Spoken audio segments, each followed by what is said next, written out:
pagi, ketemu lagi dengan saya Ridwan Said, CMD.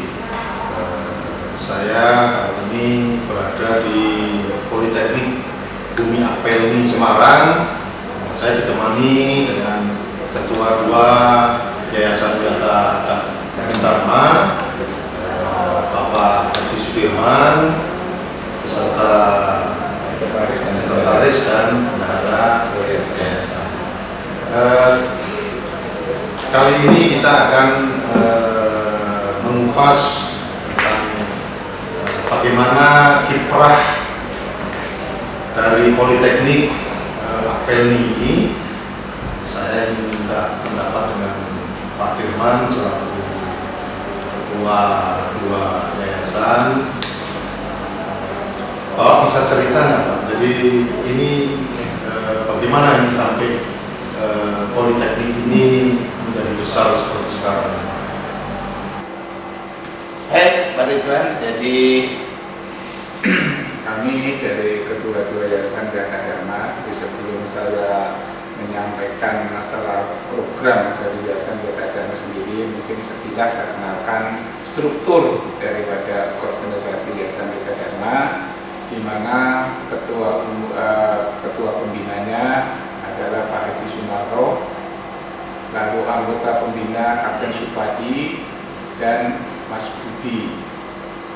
Lalu untuk pengawas, ketuanya Kapten Suharyo, anggotanya Kapten Cahyo Widono dan Kapten Bambang Bitono.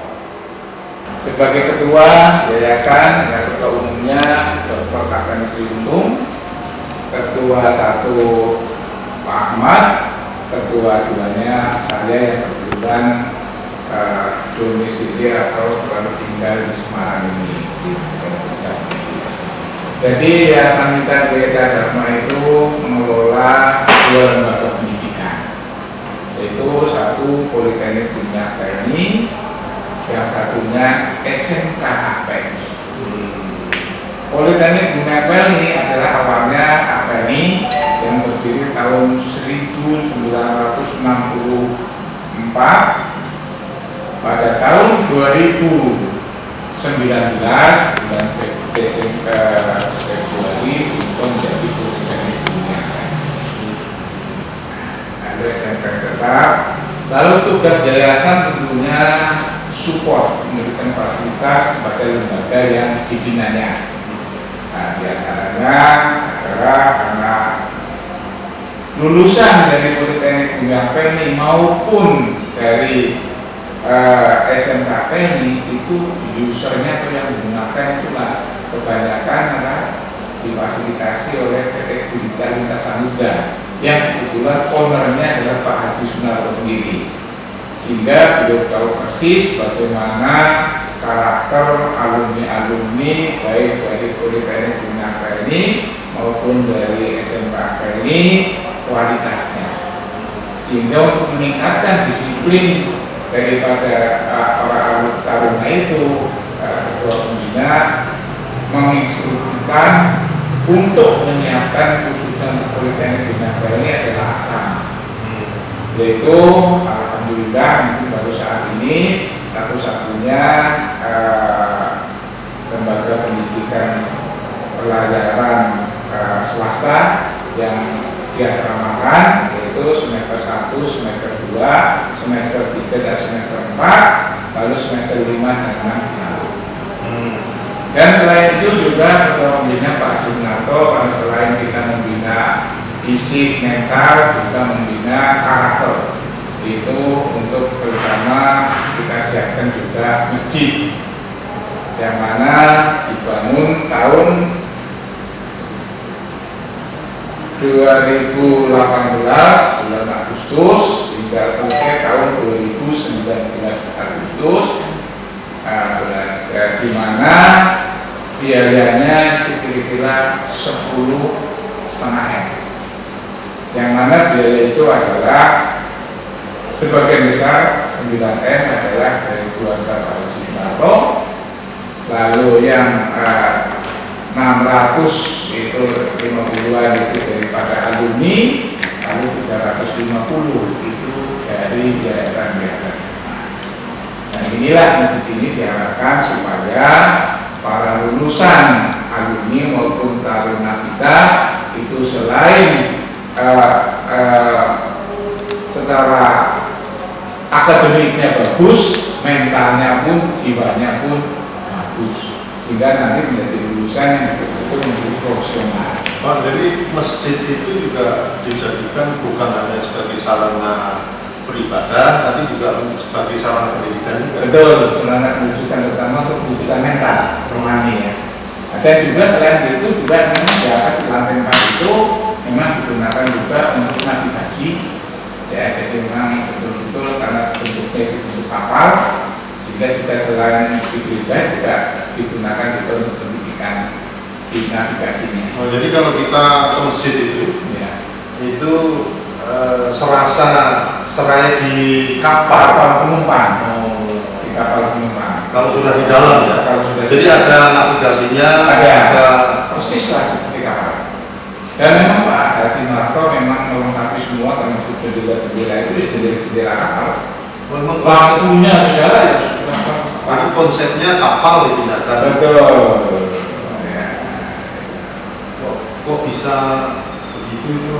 Apa memang karena biar nuansanya, jadi di sini sarana pendidikan pelajaran, dan sehingga sarana itu memang kalau mahasiswanya juga di situ berarti sudah seolah-olah dia benar-benar praktek ya sesungguhnya gitu ya.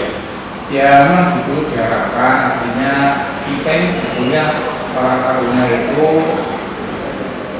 diharapkan begitu lulus itu betul-betul memang sudah mengenal apa yang sebenarnya. Sebetulnya kita sudah dilengkapi dengan simulator, tapi dibentuk juga masjid yang punya kapal dengan harapan supaya dia juga mengenal betul kapal ternyata seperti ini. Dan yang kedua juga sebagai alat promosi tentunya selain ibadah. Begitu lihat lihat kapal, masjid kapal, dia akan ingat Politeknik punya apa ini. Pak, apalagi yang ingin ke depan oleh yayasan untuk mengembangkan apel ini? Jadi dengan adanya berubahnya Politeknik Dunia Pelni, tentunya yayasan memang sudah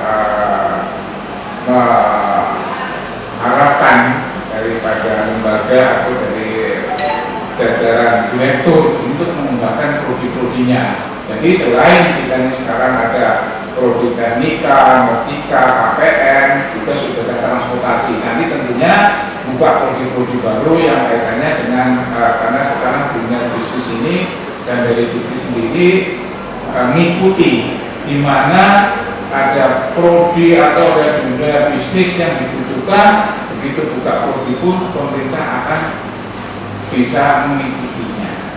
Sehingga diharapkan ke depan ini selain prodi-prodi ini mungkin nanti ada buka prodi logistik, ya, mungkin ada akuntansi maritim dan lain sebagainya yang kaitannya dengan perkapalan. Oh, itu sudah dalam rencana ke depan. Sudah yayasan sudah. Makanya ini sekarang juga karena kita ini dengan adanya Politeknik diharapkan itu kita bisa mengeluarkan lulusannya D4 atau S1 terapan. Karena kita ini profesi, jadi bukan S1 saja, tapi lulusannya adalah S1 terapan. Nah, sekarang yang sudah ada adalah baru transportasi laut. Untuk teknika, nautika masih diproses. Mudah-mudahan nanti kita doakan tahun ini untuk teknika nautika sudah bisa diubah. Cuma terbentuk di Dikti ini karena pengurusannya di Dikti ini kan dengan adanya pandemi ini rupanya belum bisa berjalan yang sebagaimana kita. Ada ininya nggak sih Pak? Suka dukanya nggak sebagai yayasan yang mengelola di dunia pendidikan? Ini kan khusus pendidikan, khusus juga pelayaran, dan di sektor transportasi laut. Ada kendala dan anunya nggak? Ya suka dukanya gini. Ya, artinya kita ini pembinaan kita ini yayasan swasta ya. Tapi apapun itu kita harus bisa mengikuti ketentuan-ketentuan yang ada baik dari perhubungan maupun Dikti. Padahal ini kelihatannya pemerintah ini peraturannya ini selalu berkembang, sehingga suatu saat ada peraturan dan kita malas melengkapi, ya kita suka dukanya kalau pemerintahnya ada peraturan kan dirinya turun. Nah kalau kita di swasta itu ada peraturan, ya kita harus bisa menyiapkan diri secara keuangannya untuk bisa mengikuti fasilitas mereka yang dibutuhkan itu. Tapi alhamdulillah ini sekarang kita ini seperti kemarin kita lab bahasa, ketua pembina Dapat Sunarto juga membantu, ibunya yang bantu lab bahasa, ada dua kelas lab bahasa Inggris, dan juga ditambah juga lab komputer ada 2 kelas juga. Jadi secara persyaratan laboratorium artinya itu sudah relatif mencukupi, dan nanti mungkin Pak Ridwan setelah ini bisa langsung kita gabungkan ke direktur beserta para hadir untuk menyaksikan fasilitas yang ada. Nah terakhir Pak, jadi sebagai yayasan harapan Bapak apa untuk Politeknik? Ya tentunya kita ingin sebagai yayasan pendidikan utama, lembaga pendidikan yang kita kelola ini bisa berkembang dengan baik, bisa meluluskan lulusan-lulusan yang profesional, dan lulusannya pun bisa langsung bekerja, karena itu adalah profesi. Jadi diharapkan tidak ada sampai kampung dan sebagainya. Jadi kampus ini sudah berdiri dari tahun 1964 dengan nama pada waktu itu Akademi Pelayaran Niaga Indonesia. Jadi masih belum Politeknik. Kemudian berubah bentuk menjadi Politeknik di tahun 2019 dengan harapan tentu ketika berubah menjadi Politeknik kita memantapkan diri di jalur vokasi. Jadi beberapa perguruan tinggi ada yang berubah menjadi sekolah tinggi, jadi universitas. Kita mau tetap di jalur konsisten di jalur vokasi sehingga kita berubah menjadi Politeknik dengan tambahan satu program studi yang paling baru yaitu D4 Transportasi Laut. Jadi selama ini sebelumnya hanya ada 3 jurusan, D3 Nautika, D3 Teknika, D3 Ketatalaksanaan Pelayaran Niaga dan Kepelabuhanan. Sekarang bertambah satu lagi yaitu D4 Transportasi Laut. Ke depan kita akan terus mengembangkan program studi yang mendukung dunia pelayaran, meskipun mungkin tidak akan sangat fokus karena kan begitu menjadi Politeknik atau areanya menjadi lebih luas. Jadi nanti bisa misalnya yang tetap mendukung berarti logistik, pariwisata bahari dan seterusnya yang kaitannya dengan dunia maritim juga. Kampus ini sejak berdiri tahun 1964, kalau kemarin belum lama kebetulan minggu yang lalu kami ke Jakarta mengikuti monitoring dan evaluasi dari PPSDM Kementerian Perhubungan, dan kami menyampaikan data sesuai dengan yang diminta, yaitu jumlah lulusan dan daya serap. Kalau kita bicara jumlah lulusan secara angka, ya kami punya data Nautika itu 2.423 lulusan, Teknika 2.234, dan Ketatalaksanaan Pelayaran Niaga 2.132. Jadi hampir 7.000 lah, kurang lebih 6.700 sekian jumlah lulusan kami. Kalau keterserapan lulusan untuk yang Nautika dan Teknika memang mayoritas di dunia pelayaran karena memang fokusnya untuk menjadi perwira pelayaran niaga. Sementara yang Ketatalaksanaan Pelayaran Niaga memang cukup banyak area yang dimasuki karena ilmunya juga luas gitu, tetapi memang fokusnya masih di seputar perusahaan pelayaran, instansi pelabuhan, ekspor impor, ekspedisi dan seterusnya. Kalau kita lihat data yang kami sajikan ke akreditasi BANPT, karena ketiga program studi kami semua sudah terakreditasi B, termasuk juga institusinya sudah akreditasi B. Saat ini sedang berproses untuk mengkonversi, karena dari BANPT sekarang pakai akreditasinya tidak ABC, melainkan unggul, sangat baik, dan baik. Nah ini kami sedang mengkonversi dari B menjadi berharap menjadi sangat baik, gitu. Sehingga proses konversi itu mengharapkan kita nanti bisa terakreditasi sangat baik. Sementara yang yang transportasi laut D4 karena baru berdiri dan belum ada 2 tahun, sehingga pemerintah memberikan akreditasi minimum atau setara dengan akreditasi baik. Nah, berdasarkan data yang kami sampaikan ke BANPT, itu ada beberapa bidang pekerjaan yang digeluti oleh alumni kami, Misalnya kalau di data tersebut kami sajikan yang di perusahaan pelayaran itu ada 82,3%. Jadi kalau sudah di atas dari 80% sudah sangat baik. Kemudian yang masuk ke BUMN ada sekitar 8,2%.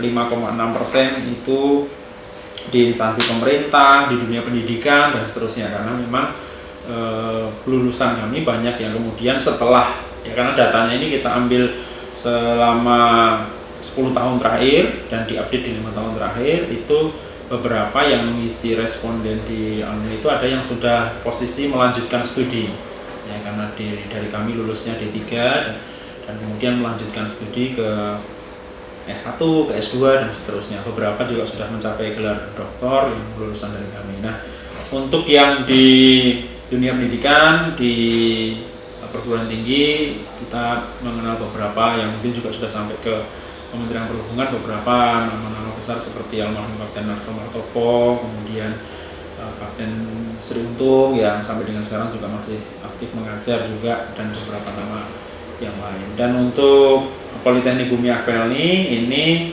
sekarang berada di kampus yang baru. Dulu sebelum tahun 95 ada di Jalan Sugio Pranoto nomor 37. Ya, sejak tahun 95 memulai proses pendidikan di Jalan Pagaitan Luhur 2 nomor 17 dengan fasilitas yang ditambah kelengkapannya. Yang terakhir atau yang terbaru adalah laboratorium bahasa Inggris dan laboratorium komputer. Karena kenapa? Tuntutan ke depan, ya mau tidak mau industri atau dunia pelayaran itu menuntut dua hal, yaitu bahasa Inggris dan kecakapan teknologi. Seperti kita tahu, apalagi belakangan ini dengan masa pandemi, tentu pemanfaatan teknologi menjadi meningkat luar biasa, dan bahasa Inggris mau tidak mau karena pekerjaan ini global sehingga ya pasti harus ditingkatkan. Selebihnya fasilitas yang mungkin berbeda dengan di kampus yang lain adalah masjid yang bentuknya kapal, Masjid Kapal Haji Sunarto yang bisa menampung 1.200 lebih jemaah sekaligus untuk ibadah, sekaligus di lantai 4-nya ada bridge yang bisa dipakai sebagai sarana pembelajaran. Jadi fasilitas-fasilitas ini kita lengkapi supaya bisa memenuhi tuntutan dari pengguna atau user. Salah satunya tuntutan user itu adalah tidak hanya pandai, tidak hanya terampil, tetapi juga memiliki kecakapan dalam hal sikap atau attitude. Jadi ada 3 sebetulnya ranahnya, yaitu kognitif, afektif, dan psikomotorik. Kalau kognitif ilmu pengetahuan, afektif ini soal rasa, dan psikomotorik soal keterampilan. Kalau keterampilan dan pengetahuannya kita di kelas dengan pembelajaran simulator yang sudah lengkap. Nah, soal rasa, kedisiplinan, kemampuan bekerja sama, termasuk religiositas kita bangun melalui kegiatan-kegiatan ketarunaan di luar proses pembelajaran yang tidak mengganggu tentunya proses pembelajaran, tapi justru mendukung prestasi-prestasi dari para taruna untuk mengangkat nama lembaga.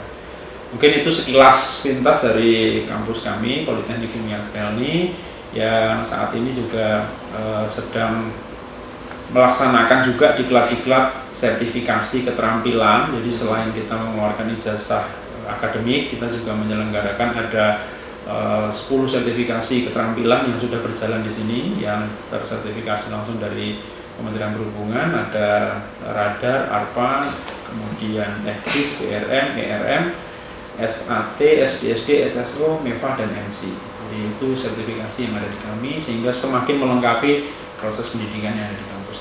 Pak, demikian. Ada ininya nggak Pak? Apa selama jadi mengelola Politeknik Akpelni ini, itu kendala-kendalanya apa Pak?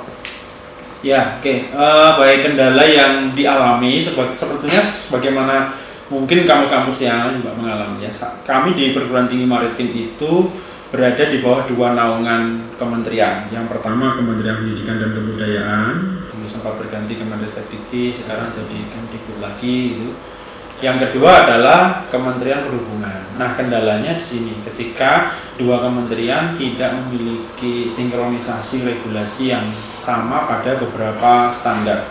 Sebetulnya sama yang diacu, yaitu standar pendidikan tinggi, 8 standar itu sama, tetapi implementasinya di lapangan yang agak berbeda. Misalnya katakanlah standar dosen, bahwa yang mengajar kalau menurut aturan Kementerian Pendidikan dan Kebudayaan adalah harus S2 atau setara S2. Setara S2 itu bisa juga menggunakan KNI level 8 yang ini sudah kita lakukan pada 15 dosen kita.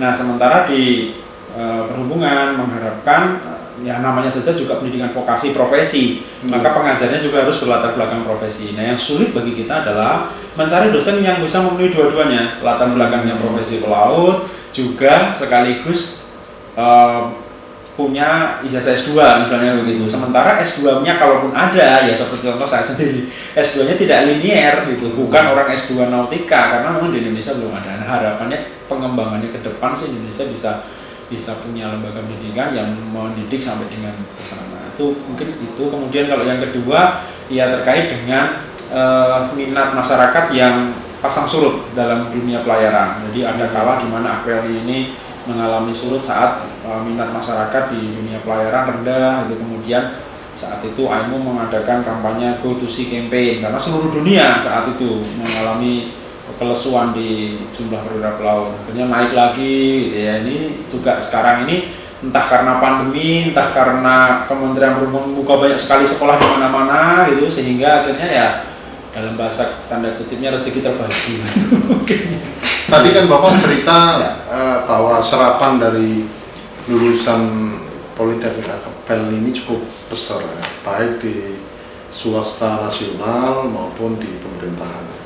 Ya, kalau yang di luar negeri Pak, itu baik misalnya di pelayaran maupun di institusi yang lain, itu berapa persen dibandingkan?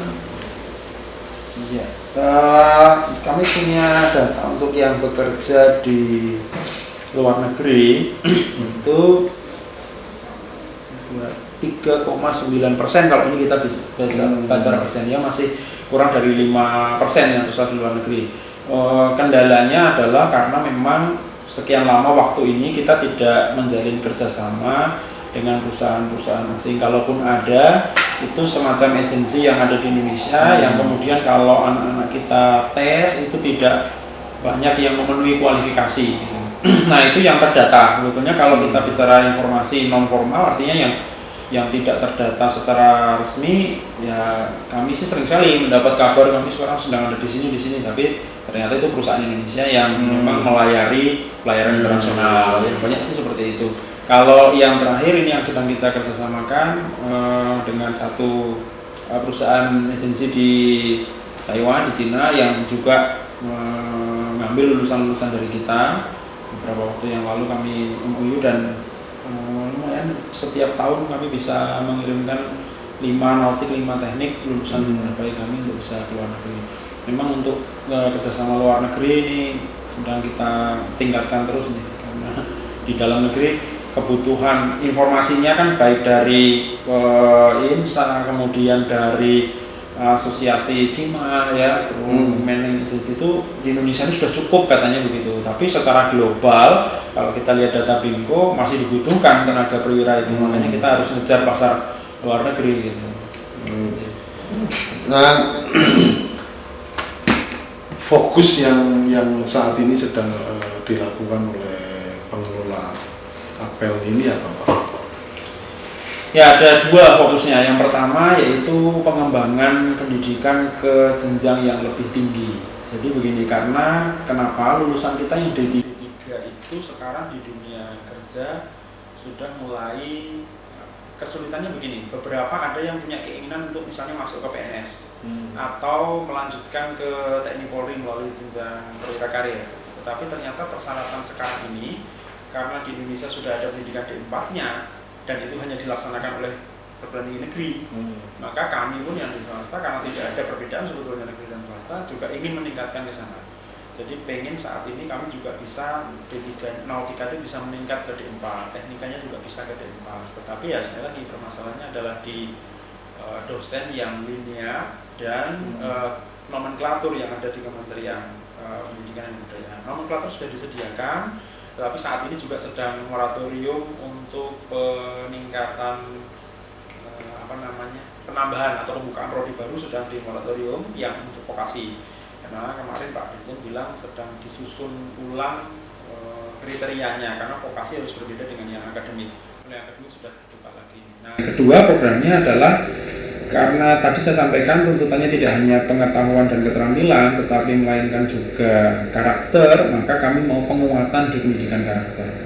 Nah, itulah kenapa kemudian kemarin ketika pembangunan masjid ini sangat sejalan dengan apa yang menjadi tuntutan di masyarakat, yaitu karakter. Sehingga kita bangun tempat ibadah ini dengan harapan bisa meningkatkan karakter. Ibaratnya kita bicara ngomong, kalaupun nggak pinter, tapi setidaknya anak-anak kita itu jujur dan disiplin. Gitu kira-kira. Jadi, tapi masjid ini tidak terbuka untuk umum ya Pak? Masjid ini awalnya terbuka untuk umum sebelum masa pandemi. Jadi hari Sabtu dan Minggu itu masyarakat datang kemari. Kalau lagi hari Sabtu dan Minggu bisa sampai 8-10 bis parkir ini penuh di parkiran kita ini. Jadi hari Sabtu jam 10 mulainya, karena pagi masih ada drum band sampai jam 9. Terus kemudian hari Minggu itu jam 8 sampai jam maghrib pokoknya selesai. Tapi kemarin pandemi, ya sudah, karpetnya diangkat, masyarakat sementara stop dulu dah untuk kehadiran ke masjid. Ya. Miniatur daripada masjid kapal ini, di mana ini bisa sebagai penunjang untuk beribadah bagi umat muslim, baik itu taruna-taruni maupun warga sekitar, Pak. Dan ini juga dibuka untuk umum di hari Sabtu dan Minggu, di mana ini sebagai ajang ataupun sebagai mediasi untuk kita mendekatkan diri kepada Allah Subhanahu wa taala, seperti itu kira-kira. Jadi mahasiswa juga suka praktek di sini. Iya, khususnya ini memang navigasi lab praktek nautika, Pak. Jadi ini memang dirancang khusus miniatur kapal yang real seperti itu. Yang beliau pernah on board di atas kapal tersebut, kira-kira seperti itu. Menurut Mas Gale, itu dengan fasilitas masjid kapal ini apa yang ada? Izin menjawab, menurut saya dengan fasilitas masjid kapal ini, taruna-taruni di sini dididik untuk disiplin dalam beribadah.